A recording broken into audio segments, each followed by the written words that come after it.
All right, in New England, Mac Jones, the new starting quarterback, less than a month away from a showdown with Tom Brady. That's a heck of a way to get baptized into the NFL. Here is Mac Jones from yesterday on being named the starting quarterback right out of the gates to start his career. Were you surprised? Not really. I mean, like I always say, I prepare to be the starter, and nothing really changes. Mean much. The label is the label, but you got to go out and produce, and that's just kind of what it comes down to. Were you able to have a conversation with Cam Newton upon his release? Did he offer any words of encouragement or any advice? Yeah, I think just with him, obviously he was a really good mentor to me, and I know we'll stay in touch. And ever since I came here, he knew that I was here to help him, and he was here to help me. So I never felt like we were butting heads or anything like that. And obviously Cam's a great guy, and he's a great player, and hopefully he lands somewhere and gets a chance. But I definitely learned a lot from him. It's funny that he never perceived they were butting heads. It was like Glengarry Glen Ross. The winner got a set of steak knives and the loser got fired. That's how it went. Not that Mac Jones was getting fired if he wasn't the starting quarterback, but Cam Newton not the starter. Cam Newton out the door. So, look, I like everything that Mac Jones has done so far in the NFL, but it all gets real in 4 days when the Patriots host the Dolphins.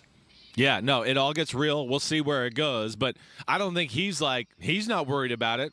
You could tell he has just as we've talked about many times, has an inner confidence, one that's very noticeable when he runs on a football field. The way he speaks there is very mature just when we listen to him.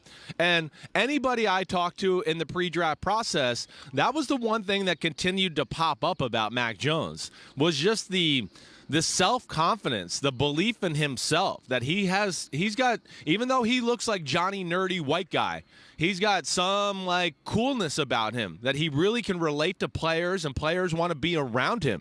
Again, think about the offensive lineman during some of those interviews, the center that the Eagles drafted, right? He was playing with them in the draft process. Think about how much Devontae Smith and Jalen Waddle waxed poetically about Mac Jones and made a comment that, Mac Jones over Tua. That just tells you a little bit about the guy, and I just don't think he's affected. Listen, I think he's realistic to know it's not going to be easy, but, man, I think he's got quite the confidence, and he knows he's got a coaching staff behind him that's going to have a right game plan, too. Sorry, we got a helicopter. I'm doing a show here. Get out of here. You hear it? I hear the helicopter. I was waiting for the helicopter to start dropping turkeys down onto the field because, as God is my witness, I thought turkeys could fly. It's gotten noticeably lighter in 20 minutes in Tampa. Yes. I don't know if that's a Tampa thing, but you were like Dracula to start the show, and now it's you're not sweating yet, though. I've been waiting for the flop sweat because my understanding is it's a little bit warm down there. little humid down here for sure. That's one thing that I'll never forget about Tampa. And we're on the west coast of Florida. We got a little bit of a different sunrise over here. It's we're living the good life over here in Florida right now, Mike. Just good times. All right, good times for the Patriots, though, with Mac Jones. And what a difference. Brady had to toil in obscurity for a year and then wait for Drew Bledsoe to get injured. And I know that, as legend has it, Bill Belichick was already thinking about making the shift to Brady, right? Right. And had too many eggs in Drew Bledsoe's basket, too much money, too much focus, didn't want to have a star player, wanted it to be about the team. Right. And now you got a guy, rookie year, first game, starting quarterback, and he's going to face Brady.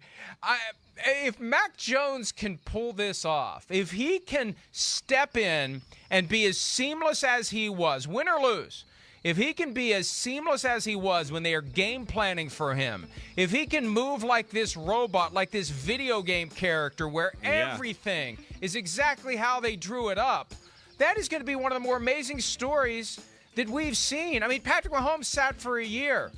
If Mac Jones comes in, and he's not going to play like Mahomes, but if he plays like this in games that count and help the Patriots win games, that's a hell of a story, Chris, right out of the gates. It would be amazing. You're right. I mean, it was a different scenario with Brady and Drew Bledsoe. Of course, Bledsoe had been to a Super Bowl. He was established. But to your point, I mean, I know my father has told me many times, and even on my podcast a few times he's discussed it, where, yeah, even, months leading up to it's still Bledsoe the starter. Yeah, Belichick was saying things like this Brady guy, this Brady guy, this Brady guy.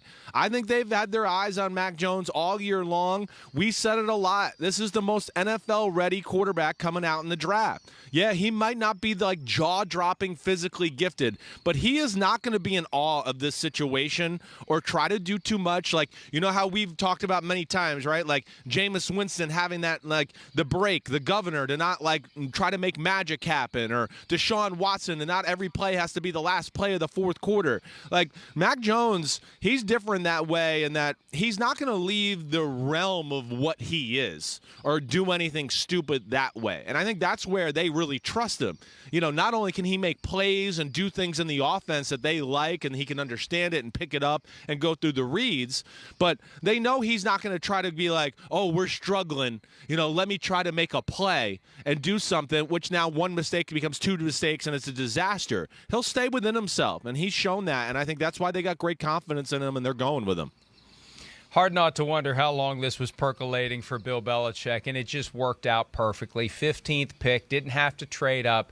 Mac Jones fell right into his lap at a time when, sorry 49ers fans, widespread belief that Kyle Shanahan was on Mac Jones, and somebody talked him into Trey Lance. And, hey, Lance may end up being a superstar, but it's got to be driving Kyle crazy to see Mac Jones so far become exactly what the Patriots had hoped he would be, because he could have run that 49ers offense the exact same way, Chris. He's running this New England offense. And we could be and think of how different it would be if they had taken Jones, because when Jones had the opportunity, he would have seized it like he seized it in New England. Garoppolo wouldn't even be on the team right now in San Francisco if they had taken Mac Jones. I'm with you there, Mike. Mac Jones is just he's the way better version of Jimmy Garoppolo. I mean, so yes.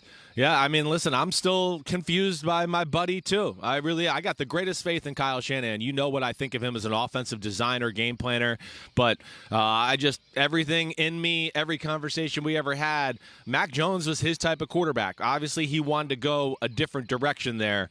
But, yeah, this puts more pressure on that number 3 pick, for sure, on Shanahan, the 49ers, because, Mac Jones, he looked great in the preseason. He certainly looked better than Trey Lance. He's in New England, who has a good team, a good system that he can take advantage, and they're going to be forever linked. This three pick and this 15 pick, and that's going to make the situation a little bit more interesting and have a little more pressure on Shanahan because of it.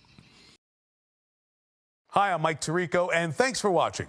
Make sure to hit subscribe for the latest news and highlights from NBC Sports.